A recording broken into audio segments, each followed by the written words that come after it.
Don't do stuff for us. Ask us. Don't decide that we need this. No, we'll tell you what we need.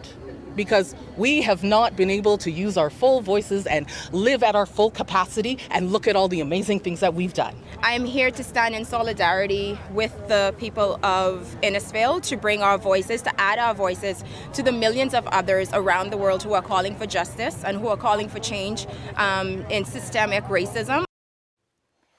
Chaplain Wendell Gibbs gives leadership to one of the oldest Black institutions in Canada, the First Baptist Church in Toronto. This is a church that was established in 1826 before slavery was abolished and before the civil rights movement of the 60s. He's also a chaplain with the Toronto Police Service, whose motto is to serve and protect. Thank you for being with me today, Chaplain Gibbs. How are you doing? Greetings and thank you, Faitine. I'm doing well, thank you.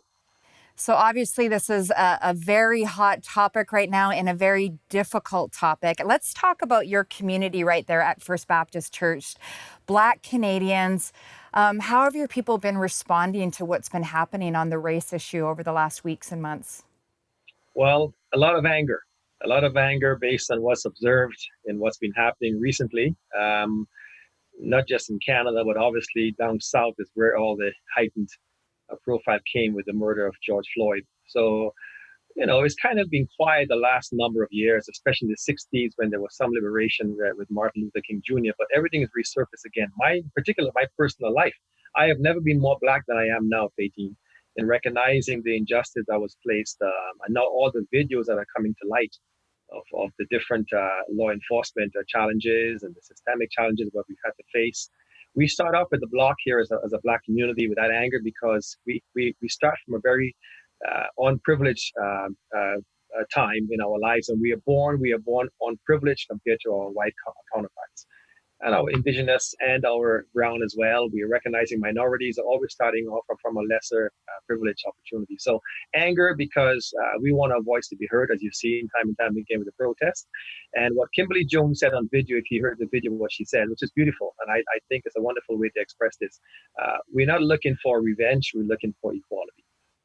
And our community is now rising up, but thank God to the diverse community, the Caucasians, the yellows, the browns combined. We're all coming together in this community where there's two things happening. First, the cameras are exposing the injustices, but also the diverse communities coming together in support to say enough is enough.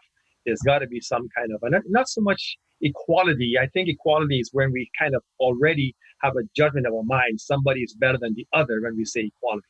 I think we're talking about unfairness to a race of people that God has given.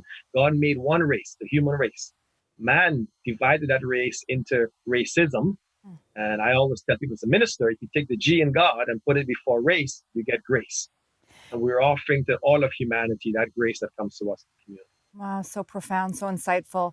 So obviously the George Floyd murder, brought all of this front and center for us, not just nationally here in Canada, but globally, right? There's been riots all over the world. But of course, the police brutality, the videos that have been coming out, over the last few weeks here in Canada. But I have a question for you just in the last minute here before we go to break. How does racism express itself just in the day-to-day? The police brutality element, obviously a huge issue. But just in the day-to-day, what does it look like for your community?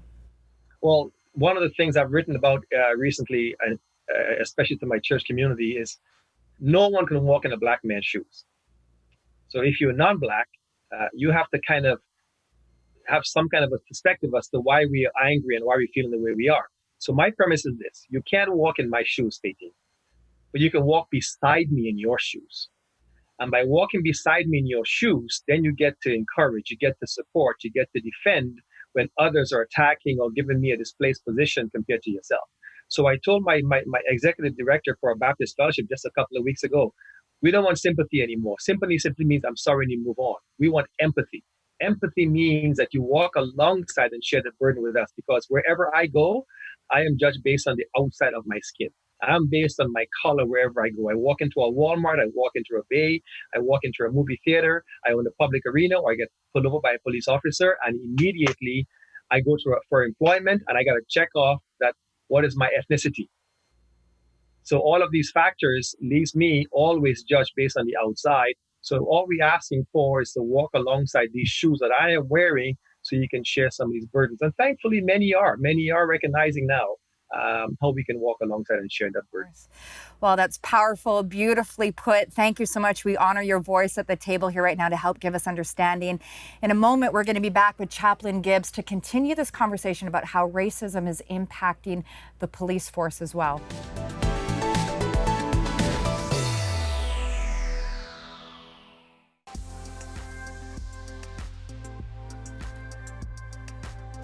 Because I feel it's pretty important to just not only look at one source of information, just like you have a whole wide world of information out there, so you have more than one place to look for. So if you're making your own decision out of just one source of information, then okay, that's fine, and you are making it yourself, but you're just looking in one spot.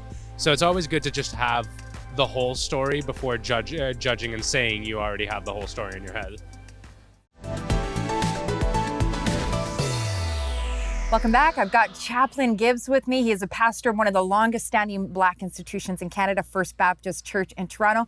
But Chaplain Gibbs, you're also a volunteer chaplain of the Toronto Police Services. Talk to us about how everything has been affecting the police officers that you are giving support to in the day-to-day. Well, thank you again, Fatine. Yes, absolutely. I am privileged to be a volunteer chaplain with two of the police divisions downtown and in the East by the Beaches. We have a number of volunteers across the various stations in Toronto, and it is certainly affecting our officers as well. Why? I create a balance between, the protesting that's going on, law enforcement. They're on camera now where videos are exposing all that they're doing, whether it's good or bad. And unfortunately, from society, you will always find a remnant of people who represent not the good side. And they come from all spheres of life. And guess what? They're in pastors, they're in churches, they're pastors, they're bankers, they're leaders, but they're also police officers as well. And I believe there are those who are certainly not following the guidelines of Serve and Protect based on the policies of the Toronto Police Services.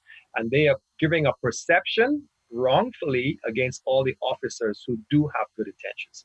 I can tell you from experience, and I do challenge our Toronto Police Service, I've challenged the police chief as well and the commanders, that there needs to be a strong message and discipline that demonstrates to the community that we agree and we support that there is injustice or at least bad rap within our services.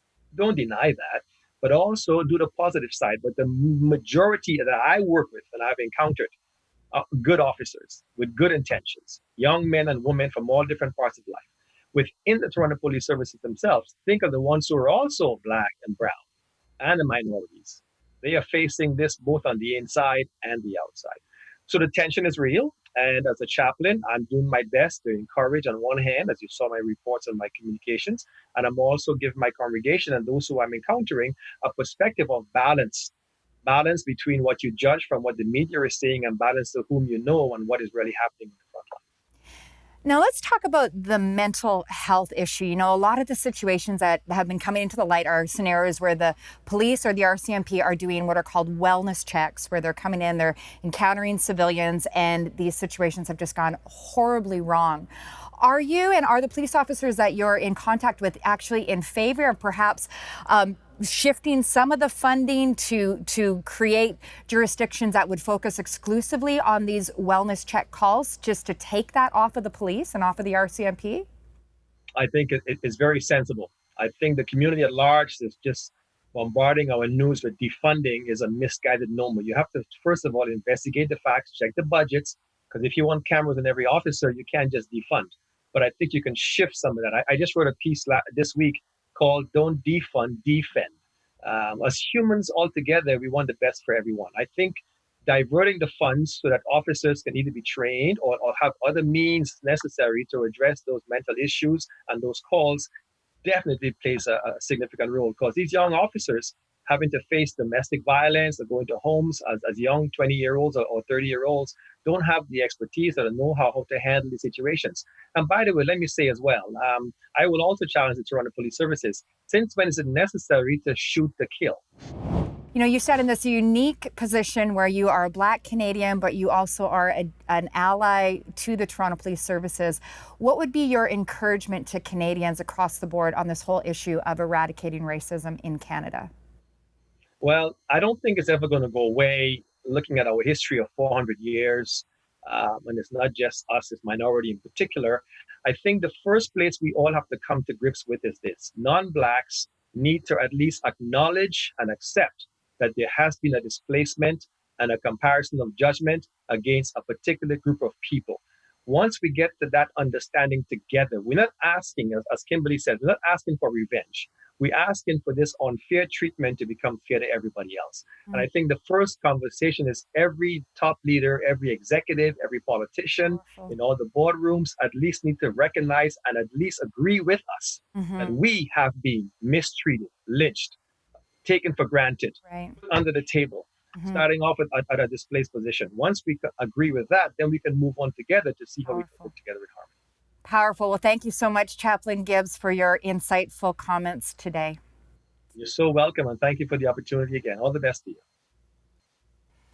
Wow, what an important conversation today. Thank you so much for being with me. My name is Faitine Grzeski, Our Nation This Week with the News Forum. We hope to see you next time.